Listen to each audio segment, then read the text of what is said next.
الحمدللہ وحدہ والصلاۃ والسلام علی من لا نبی بعدہ۔ آج جس موضوع کے اوپر آپ سے گفتگو کرنی ہے وہ انسانی تاریخ کا سب سے کربناک موضوع ہے۔ وہ ایسا موضوع ہے کہ اگر وہ کسی پتھروں کے سامنے پڑا جائے تو موم پڑ جائیں، سخت دل پتھر دل انسانوں کے سامنے پڑا جائے تو ان کے دل بھی پھگل کر ریزہ ریزہ ہو جائیں۔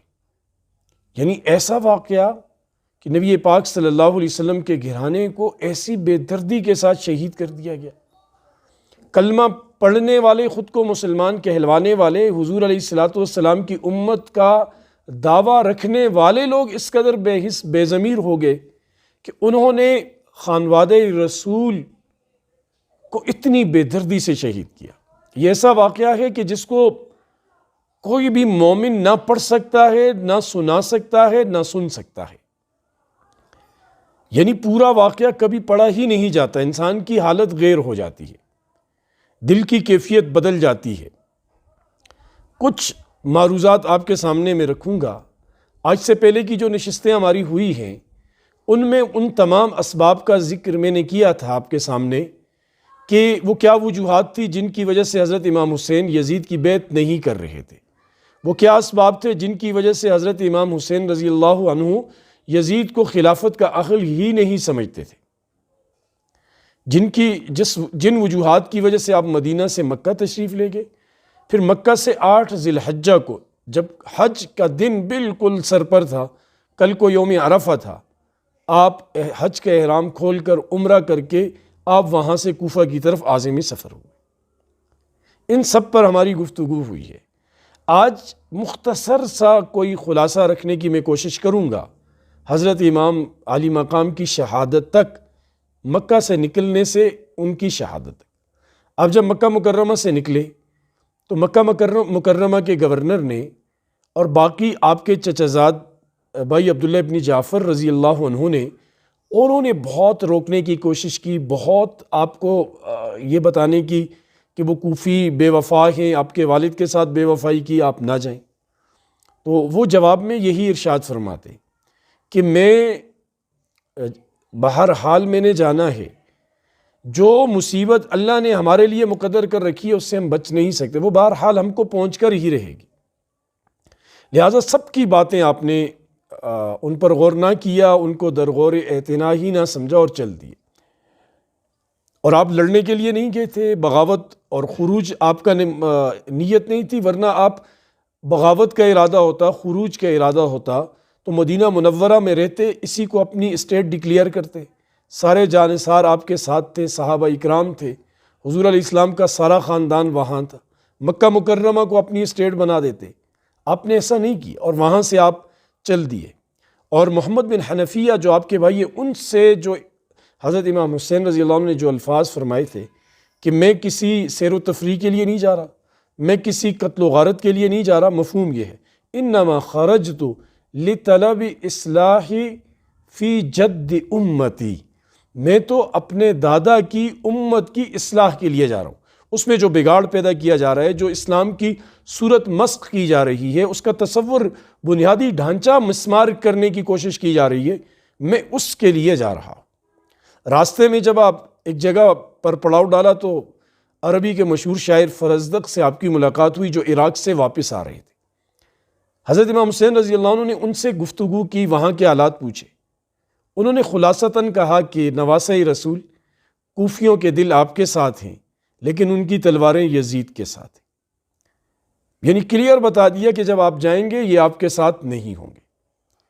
حضرت امام حسین رضی اللہ عنہ چل دیے۔ راستے میں عدی بن حاتم رضی اللہ عنہ کے بیٹے آپ سے ملے اور عرض کی کہ نواسہ رسول، میں 5000 کا لشکر آپ کے حوالے کرتا ہوں، قبائل سے جمع کر کے۔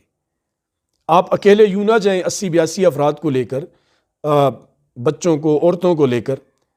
لیکن آپ نے ان کی بات کو بھی کہا نہیں، مجھے لشکر کی ضرورت نہیں ہے، میں لڑنے کے لیے نہیں جا رہا ہوں، اور آپ یوں چل دیے۔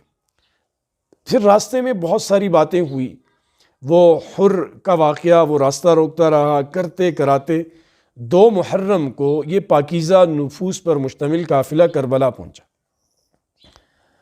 اب 2 محرم کو جب یہ وہاں پہنچے اب کچھ لوگ یہ کہتے ہیں کہ یزید حضرت امام حسین کے قتل پر تیار نہیں تھا، راضی نہیں تھا، یا اس میں اس کا کردار نہیں ہے۔ آپ ذرا خود انصاف فرمائیے کہ کوفہ کے گورنر حضرت نعمان ابن بشیر رضی اللہ تعالیٰ عنہ تھے، جو صحابی رسول تھے۔ مسلم بن عقیل کے معاملے میں بھی انہوں نے بڑی نرمی کا مظاہرہ کیا تھا۔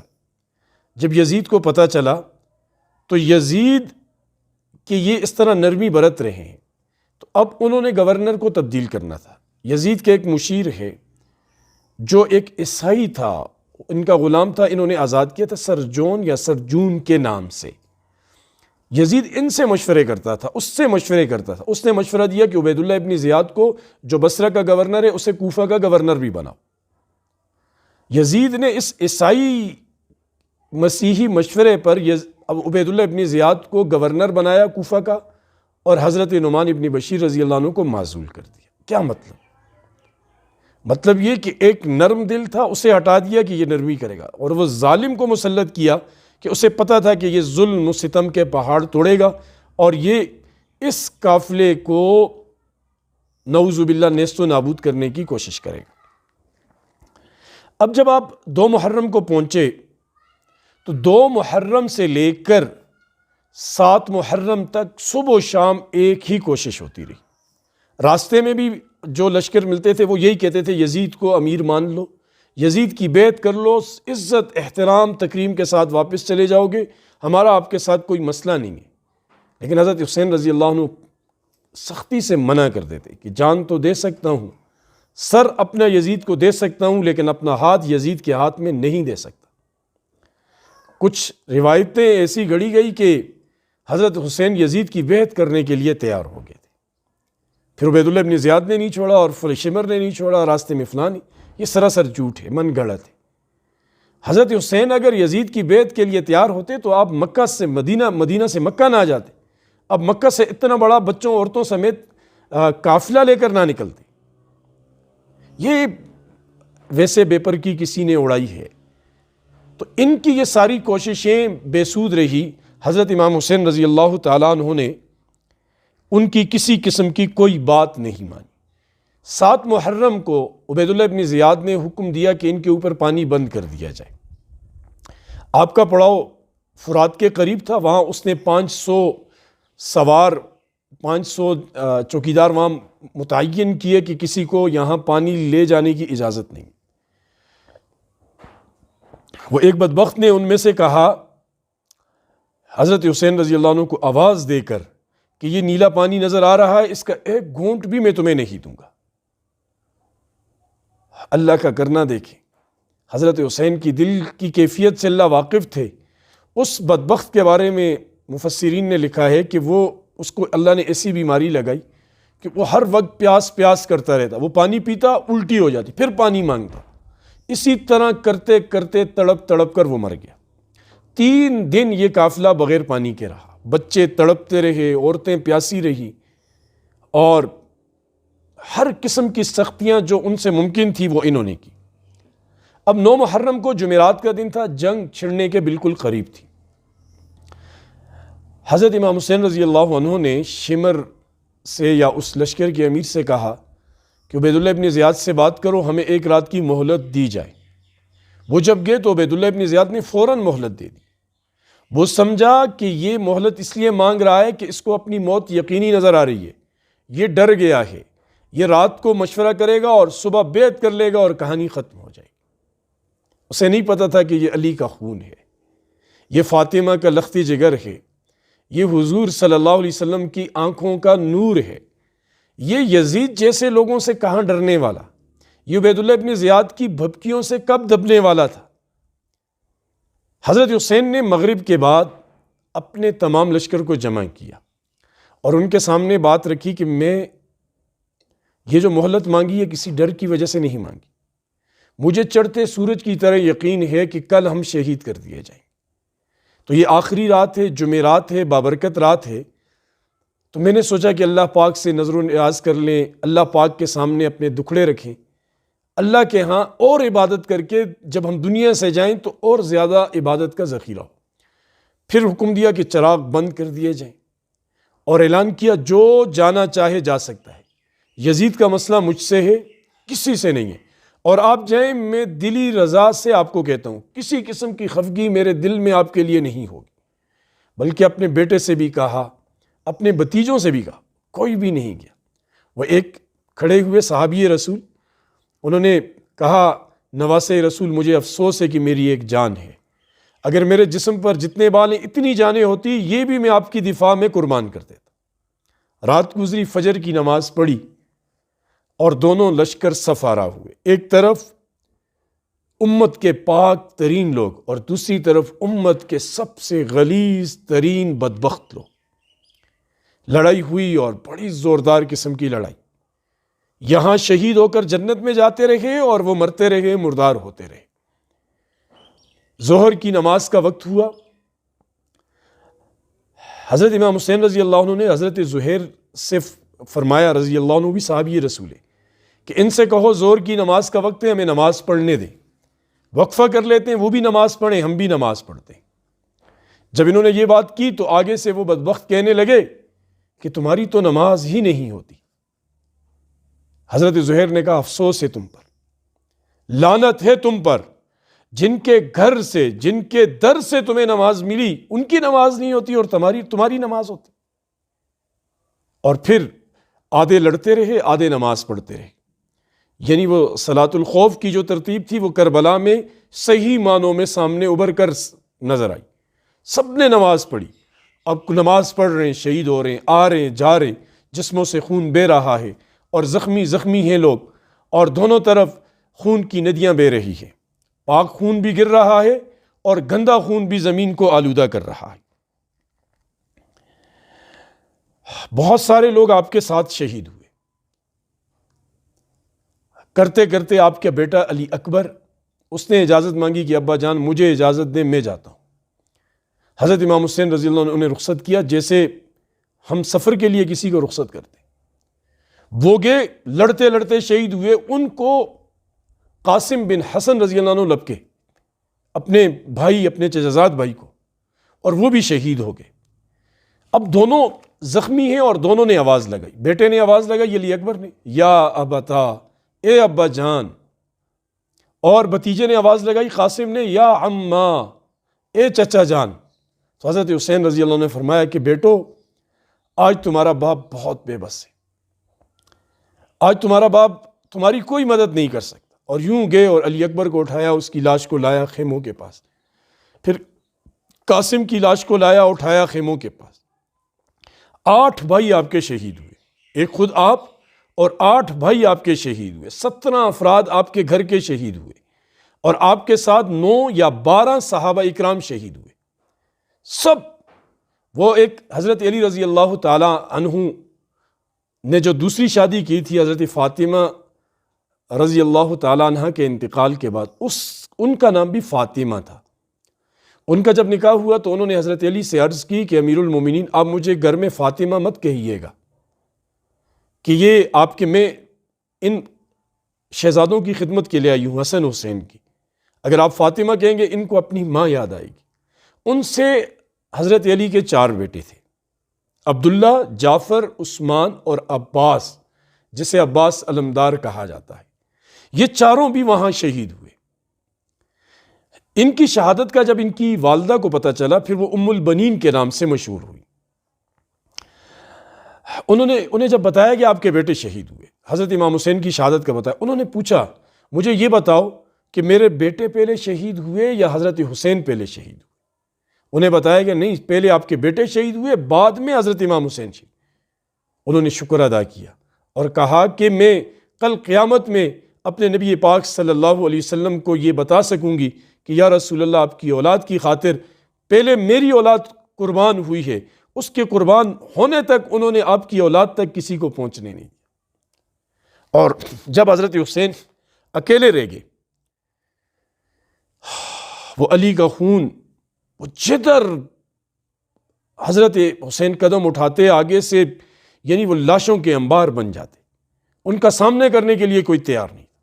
اور اس سے پہلے جب آپ لڑنے کے لیے آ رہے تھے تو آپ اپنی مستورات کے خیموں کے پاس گئے، چھوٹے عبداللہ کو بلوایا، 6 ماہ کا یا 2 سال کا چھوٹا بچہ تھا کہ اسے اب تو میں شہید ہو رہا ہوں، اس کو پیار ویار الوداعی دے دوں دنیا میں، آخرت آخری۔ انہیں جب لایا گیا ہاتھ میں تھے، چوما، کسی ظالم نے تیر مارا، یہ یہاں لگا اور وہ کان کے پاس سے نکل گیا، وہ بچہ یوں ہی ان ہاتھوں میں بغیر آواز نکالے دم توڑ گیا۔ اور اس کے بعد حضرت امام حسین رضی اللہ تعالیٰ عنہ خود کمر بستہ ہوئے، خوب لڑے، ایسا لڑے کہ اس کی مثال دنیا نہیں دے سکتی، ہزاروں ایک طرف اور یہ ایک طرف، کوئی مقابلہ نہیں تھا ان کا۔ کئی لوگ 20 کی تعداد میں حضرت حسین کے ہاتھوں مردار ہوئے۔ تو شمر بدبخت نے کہا کہ اکٹھے ہو کر جمگٹا لگا کر حملہ کرو، کوئی نیزے مارو، کوئی تلواریں مارو، کوئی تیر مارو، اس طرح تم اسے کنٹرول کر لو گے انہیں۔ انہوں نے گول دائرہ بنایا، سرکل بنایا اور بہت زوردار حملہ کیا۔ آپ گھوڑے سے گر گئے، کوئی اتنے نیزے لگے اور بہت تلواریں لگی کہ 33 نشان تلواروں کے اور 34 نشان نیزوں کے تھے، 113 کے لگ بھگ تیروں کے نشان، اور بعض نیزے کی وہ انیاں جو آگے لوہے کے وہ ہوتے ہیں وہ جسم میں پیوست ہو گئی تھی۔ اور جب آپ گھوڑے سے گرے سیدھے سجدے میں چلے گئے، اور آپ کی زبان سے جو آخری الفاظ تھے، اللہم رضن بقضائک، اے اللہ تیرے فیصلے سے میں راضی ہوں، وتسلیما لامرک، اور تیرے حکم کو میں تسلیم کرتا ہوں، وصبرا علی بلائک، اور جو مصیبتیں یا اللہ پہنچی ہیں ان پر میں صبر کرتا ہوں، اور سبحان ربی الاعلی، سجدے میں ایسا سجدہ کائنات نے نہیں دیکھا کہ جسم خون سے لہو لہان ہے، جسم سے خون کے فوارے ابل رہے ہیں، اور جسم کا ہر جز کٹا ہوا ہے، زخموں کے نشان ہیں، پورا لباس خون میں لت پت ہے، اور حسین سجدہ کر رہا ہے۔ ایسا سجدہ کائنات نے نہیں دیکھا، ایسا سجدہ زمین و آسمان نے ایسے سجدے کا منظر نہیں دیکھا تھا جو سجدہ حضرت حسین نے کیا۔ ان ظالموں نے پھر حضرت حسین کے سر کو جسم سے الگ کیا، اور پھر لاشوں کی جو بے حرمتی کی وہ ایک الگ داستان ہے۔ سب کے سر جسموں سے کاٹ دیے اور سروں کو نیزوں کے اندر گھاڑ کر یوں اٹھایا گھوڑوں پر، اور جتنی لاشیں تھیں ان پر گھوڑے دوڑا دیے، کچل دیے، بچوں کی، بڑوں کی، وہ جو صحابہ اکرام تھے ان کی، جو آل رسول تھے ان کی، بڑی بے دردی سے۔ ایک امام زین العابدین بچے تھے، اور مستورات، ہائے ہائے، ان کے دل کی کیفیت سے اللہ ہی واقف ہے۔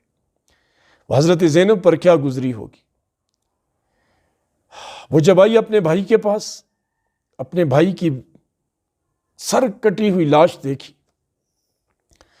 تو اپنے نانے کو آواز لگائی، حضرت محمد صلی اللہ علیہ وسلم پہ آواز لگائی، یا محمدہ، یا محمدہ، ھذا حسین بالعرا مقتل الاعضاء، کہ نانا جان یہ حسین ہے جس کو ظالموں نے بالکل بے لباس کرنے کی کوشش کی ہے، خون میں لت پت ہے، اعضاء اس کے کٹے ہوئے ہیں، وہ بناتو کا سبایا، اور اے نانا جان آپ کی بیٹیوں کو انہوں نے قیدی بنا دیا ہے، وذریتو کا مقتلہ، اور آپ کی اولاد کو قتل کر دیا۔ یہ بہت بڑا خطبہ تھا، کلام تھا جو انہوں نے پیش کیا۔ جتنے لوگ تھے رونے لگے، وہ قاتل تک رونے لگے ان کی اس دردناک آواز کو سن کر۔ پھر یہ لٹا پٹا قافلہ وہاں سے کوفہ لے جایا گیا، کوفہ سے شام یزید کے دربار میں، اور وہاں جب یزید کے پاس حضرت امام حسین پاک کا سر پہنچا تو اس نے وہ چھڑی ماری اور کچھ الفاظ بھی پڑھے ہونٹوں پر۔ وہاں صحابی رسول تھے، اس نے کہا بدبخت اپنی چھڑی کو ہونٹوں سے ہٹا، میں نے ان ہونٹوں پر کئی بار حضور کو چومتے ہوئے دیکھا۔ اور پھر وہاں سے وہ قافلہ مدینہ منورہ واپس ہوا، وہ ایک الگ داستان ہے، اسے بیان کرنے کی بھی ہمت نہیں۔ لیکن جب مدینہ منورہ پہنچا، بچے، بوڑھے، جوان، مدینے کی در و دیوار، مدینے کے پتھر، مدینے کے درخت گویا رو رہے ہیں۔ ایسا منظر مدینے نے نہیں دیکھا تھا کہ پورے علاقوں سے رونے کی آواز، جنات بھی روئے۔ یہ ظلم اس 10 محرم کو ہوا۔ حضرت امام حسین رضی اللہ عنہ نے قربانی کی مثال قائم کی اور رہتی دنیا تک لوگوں کو ایک پیغام دے دیا کہ حضور کا خون کیسا ہے، علی کی اولاد کیسی ہوتی ہے۔ تو اللہ پاک مجھے آپ کو بھی حضرت امام حسین رضی اللہ عنہ کے اسوہ پر عمل کرنے کی توفیق نصیب فرمائے۔ وآخر دعوانا ان الحمد للہ۔